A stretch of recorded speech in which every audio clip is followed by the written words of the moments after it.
Hello students, नमस्कार। मैं CP Singh class 9th की एनुअल एग्ज़ाम में जो मैथ का पेपर आने वाला है उसके फॉर्मेट पे हम चर्चा करेंगे और जानने की कोशिश करेंगे कि क्वेश्चन में कितने क्वेश्चन और किस तरीके से आ रहे हैं। इस पे हम चर्चा करेंगे और आपका जो क्वेश्चन पेपर होगा एनुअल एग्ज़ाम में मैथ का, उसमें जो टाइमिंग होगी वो 2 आवर्स होगी। उसके जो मैक्सिमम मार्क्स होंगे वो 40 मार्क्स होंगे। इसमें इंस्ट्रक्शंस में इस तरह से हो सकता है, जो बोर्ड द्वारा डिसाइड क्वेश्चंस हैं, हेयर आर 14 क्वेश्चन। यहाँ पर आपको क्वेश्चन पेपर में 14 क्वेश्चन मिलेंगे।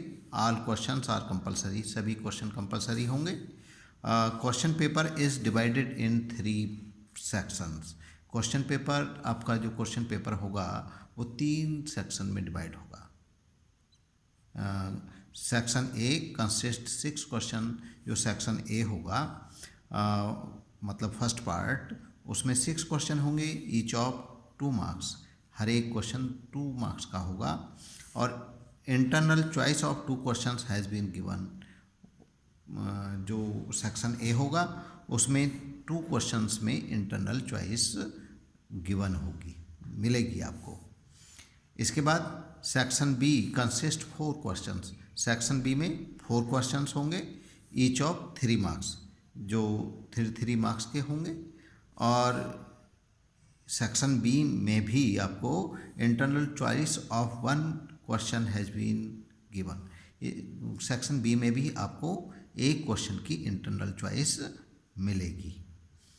इसी तरह से section C consist 4 questions. Section C में भी 4 क्वेश्चंस होंगे, ईच ऑफ 4 मार्क्स, और उसमें हर एक क्वेश्चन 4 मार्क्स का होगा। And internal choice of 1 question has been given, और एक क्वेश्चन की इंटरनल चॉइस होगी। And 2 questions of case based study.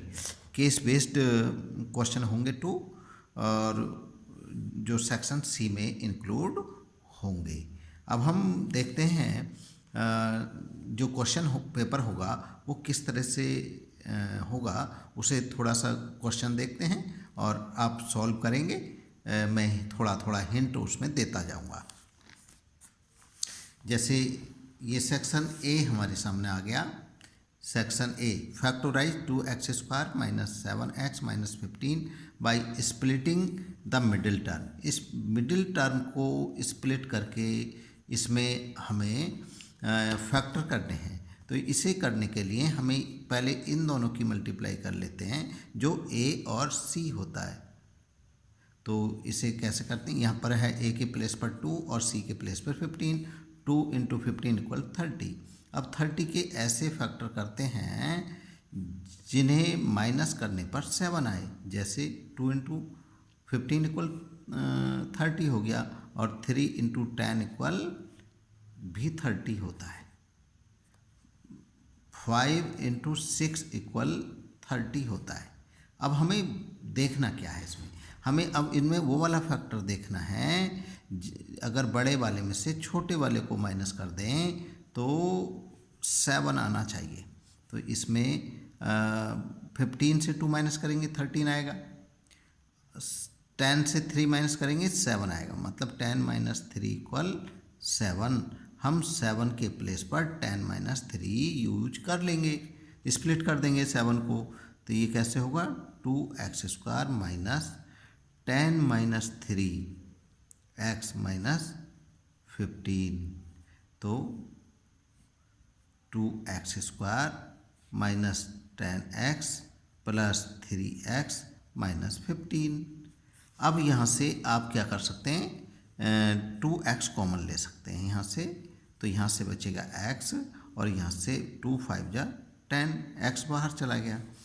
यहाँ से आप 3 कॉमन ले सकते हैं, बचेगा x - 5। अब x - 5 ये है, x - 5 ये है, आप कॉमन ले लीजिए ब्रैकेट में एक साथ। यहाँ से बचेगा 2x और यहाँ से बचेगा 3। It is the answer. Answer of this question. इस तरह से आप इसके फैक्टर कर सकते हैं। अब नेक्स्ट क्वेश्चन में in the given figure ABCD is a parallelogram. जो ABCD फिगर है ये एक पैरेललोग्राम है। What is the sum of angle XYZ। हमें x plus y plus z की वैल्यू पूछी है, तो पहले हम पता कर लेते हैं। देखिए ये z है और ये है b। एंगल b कितना होगा, हमें पता है पैरेललोग्राम के अपोजिट एंगल इक्वल होते हैं, तो b also will be the z। तो एंगल b इक्वल होगा एंगल z के। क्यों इक्वल होगा, ये आंसर हो जाएगा इसका, because opposite angle of parallelogram are equal. Parallelogram के अपोजिट एंगल इक्वल होते हैं, इसलिए एंगल बी इक्वल होगा एंगल डी के। एंगल बी इक्वल होगा एंगल डी के, और angle B equal angle D की वैल्यू है जेड, तो इसका मतलब एंगल बी की वैल्यू भी जेड होगी। ठीक है, अब ये एंगल आ गया जेड। अब in triangle ABC sum of angles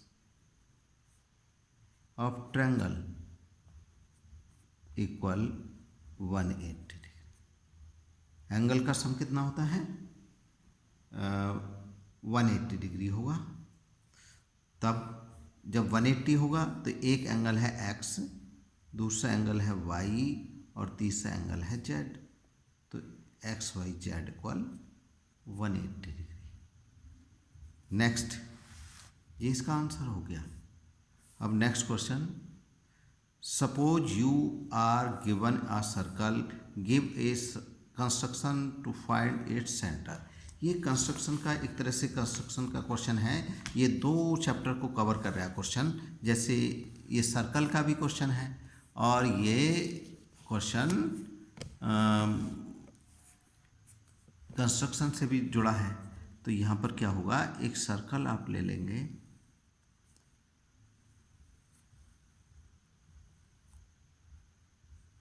जिसका सेंटर आपको फाइंड करना है। सर्कल में आप दो कॉर्ड खींच लेंगे, एक कॉर्ड ये हो गई और एक कॉर्ड ये हो गई। ये मैंने ऐसे ले लिया ABC। अब कंपास से AB का परपेंडिकुलर बाइसेक्टर खींचिए। कंपास यहाँ रखेंगे, उसमें पेंसिल से इधर एक आर्क इधर। इसी तरह से फिर आप B पर कंपास रखेंगे और ऐसे कर देंगे, इसे मिलाएंगे आप इस तरह से।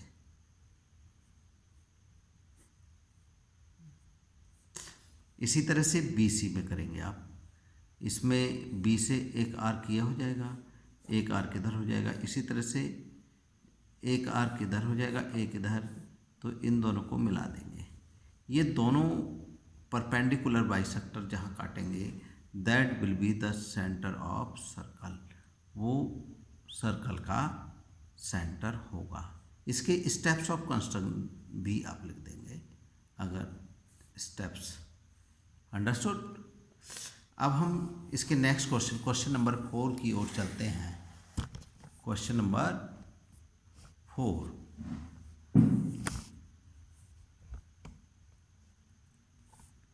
क्वेश्चन नंबर 4 है, find the lateral surface area of A cube of side 20 cm, total surface area also find of given cube. तो इसका आंसर में आप करेंगे साइड ऑफ क्यूब इक्वल हो जाएगा आपका 20 cm। अब L S A lateral surface area L S A of cube equal to होता है 4a², मतलब 4 इंटू साइड स्क्वायर, तो 4 इंटू 20 cm², तो 4 into 20 cm², 4 into 400 cm², that is the 1600 cm². It is the LSA. If you can find TSA,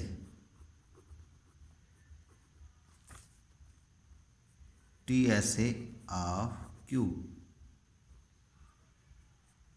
वो होता है 6a², means 6 into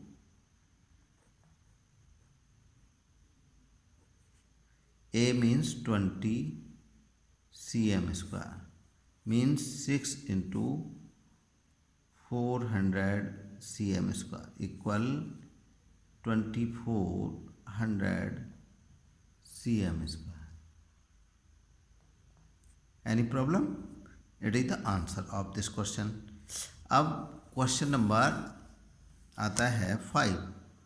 question number 5 में construct an angle of 90 degree with help of compass and the bisect it. आपको 90 degree का angle बनाना है.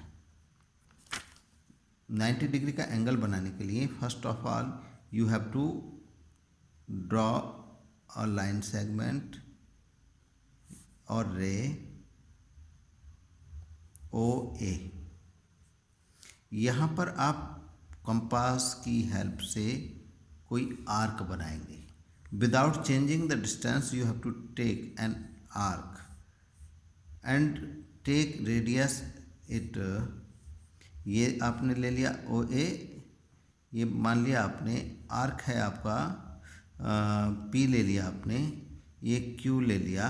अब यहाँ से उसी डिस्टेंस से एक और आर्क लगाएंगे आप. ऐसे एक आर्क ऊपर की ओर लगाएंगे, यहाँ से एक आर्क ऐसे लगाएंगे, ये इसको आप नीचे मिला देंगे ऐसे.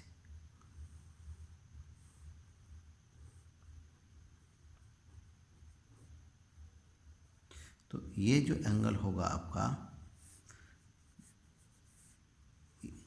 ये ऐसे,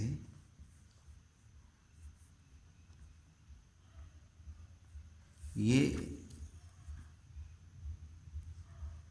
एम, ये 90 डिग्री का एंगल बन जाएगा आपका. अब इसमें बताया गया है इसे बाइसेक्ट भी करना है. बाइसेक्ट करने के लिए आप यहाँ से इसे कंपास मतलब यहाँ रखेंगे टेप, उसकी एक आर्क ऐसे बनाएंगे. फिर आप यहाँ आएंगे, यहाँ से फिर एक आर्क ऐसे लगाएंगे, इस पॉइंट को इस पॉइंट से मिला देंगे.